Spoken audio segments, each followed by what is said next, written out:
Good morning students, how are you all? I hope you all are fine. अब हम civics chapter first the Indian constitution, ये हम जानते हैं कि इंडियन कॉन्स्टिट्यूशन हमने ये चैप्टर पढ़ चुके हैं, इसमें हमने बहुत कुछ पढ़ लिया है, लेकिन अब हम इसका रिवीजन करने वाले हैं। जो चीज़ें इसमें हमारी रिमेनिंग हैं और जो चीज़ें हम पढ़ चुके हैं उन्हें एक बार और हम रिवाइज़ करेंगे।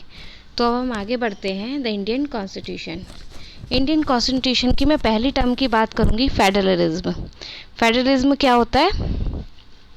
This refers to the existence of more than one level of government in the country. In India we have government at the state level, at the centre.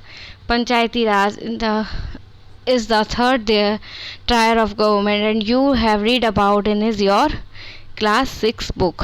आपने क्लास 6 में पढ़ा होगा कि फेडरलिज्म जो हमारा कॉन्स्टिट्यूशन का एक टर्म बोल सकते हैं हम, तो उसमें क्या है कि this refer to existence of more than level of government in the country. इसमें क्या है, अपनी जो गवर्नमेंट है वो अलग अलग तरीके से क्या है, एक तरीके से हम कह सकते हैं डिवाइड है।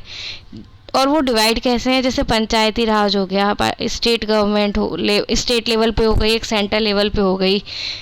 तो इसमें हम पहले बात भी कर चुके हैं, शायद हमने आपको बताया होगा, जुडिशरी में भी बताया हुआ है कि स्टेट गवर्नमेंट और सेंटर गवर्नमेंट और कुछ हमारे जो लोकल लेवल्स होते हैं जिसमें हमारी पंचायती राज आती है। तो we looked at the functioning of the state government in your class 7 book and its year we read more about the central government.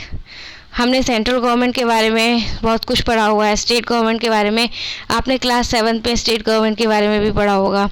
India meant that a system of government needed to be devised that did not involve only person sitting in the capital city of New Delhi and making decision for everyone।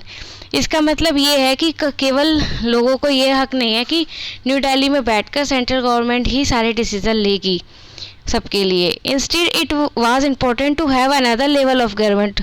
ये ज़रूरी है कि एक another level की भी government हो जो decision ले पीपल्स के लिए और पर्टिकुलर एरियाज़ में।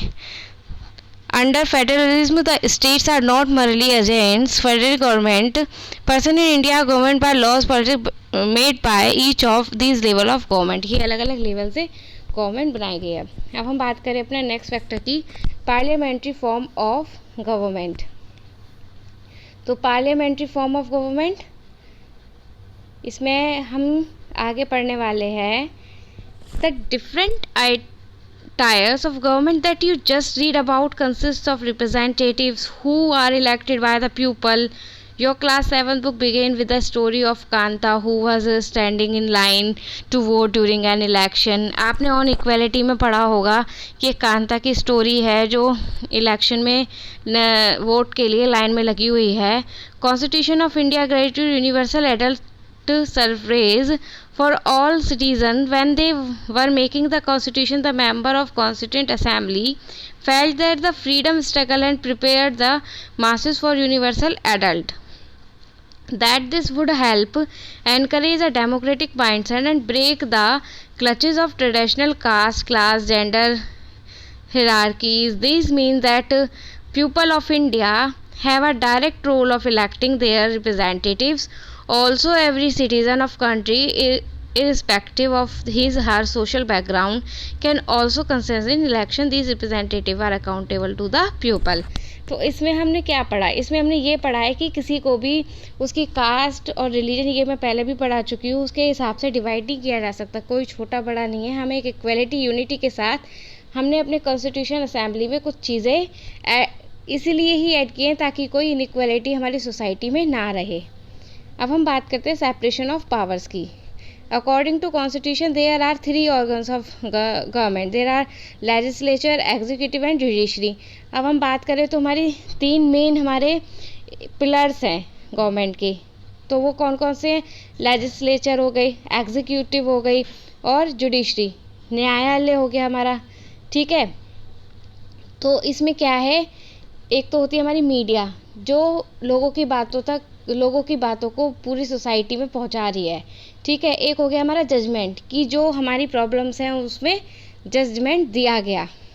responsible for implementing laws and running the government. The judiciary, of which you will more than unit of 3 of this book, refer to the system of courts and his country. In order to prevent the misuse of power by the one branch of government, the constitution says that each of these organs should exercise different powers. Constitution क्या कहता है कि जो each organ है वो उसकी अपनी अलग पावर्स है। अब हम बात करते हैं फंडामेंटल राइट्स की। जो हमारे फंडामेंटल राइट्स हैं, the section on fundamental rights has often been referred as co-signs of the Indian Constitution. Colonial had created a certain suspicion of the state, the mind of the nationalists. They wanted to ensure that a set of written right guard. तो इसमें fundamental rights, हमारे जो constitution के fundamental rights हैं। अब मैं इसमें ना ज़्यादा बात करके आपको मेन चीज़ें बताती हूँ कि हमारे जो कॉन्स्टिट्यूशन के फंडामेंटल राइट्स हैं उसमें क्या क्या है।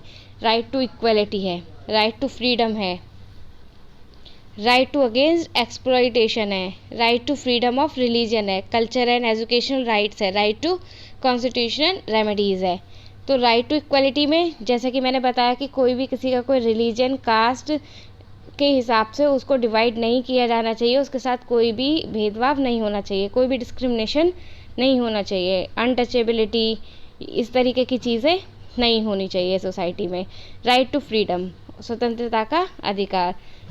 Right to against exploitation, the constitution prohibits human trafficking, force labour, किसी का एक्सप्लॉइटेशन कर, किसी कोई अगर हमारा लेबर क्लास है तो उसे ज़बरदस्ती दबाया जाए कि नहीं तुम ही काम करोगे, उसे उतना ना दिया जाए और काम उससे ज़्यादा कराया जाए। Right to freedom of religion, हमें अपने धर्म, किस धर्म में हम जाना चाहते हैं इसका हमें चुनने का अधिकार है। कल्चर एंड एजुकेशनल राइट, हम किस कल्चर में जीना चाहते हैं, किस कल्चर से हम अपनी माइनॉरिटीज़, रिलीजियस मीटिंग, एजुकेशनल करना चाहते हैं हम अपनी, उसका हमें राइट होना चाहिए। राइट टू कॉन्स्टिट्यूशनल रेमेडीज़ और कॉन्स्टिट्यूशनल रेमेडीज़ का भी। अब हम बात करें सेकुलरिज्म। सेकुलरिज्म क्या होता है? धर्मनिरपेक्षता, जिसमें कोई भी धर्म से परे हो, मतलब धर्म के ऊपर वो कोई भी डिसीजन ना ले, इसको हम सेकुलरिज्म कहेंगे। A secular state of one in which not officially promote any religion as a state religion. We will read more about this in following chapter. हमने इस चैप्टर में इसके बारे में और पढ़ने वाले। You know, understand the ways this country's history of the 10 determines kind of constitution that a country adapts for itself. The constitution plays a crucial role in laying out of ideals would like all the citizens to country, just like a game of football. Indian constitution have been amendment over the year of reflect new concern of the। अब आप यहाँ पे पढ़ रहे हैं कि इसमें हम देख रहे हैं कि इंडियन कॉन्स्टिट्यूशन में हमारा क्या है, फंडामेंटल राइट्स हैं। मैंने फंडामेंटल राइट्स की अभी बात की, जिसमें हमारा क्या आता है, मेनली सेकुलरिज्म आता है। तो सेकुलरिज्म क्या है? धर्मनिरपेक्षता।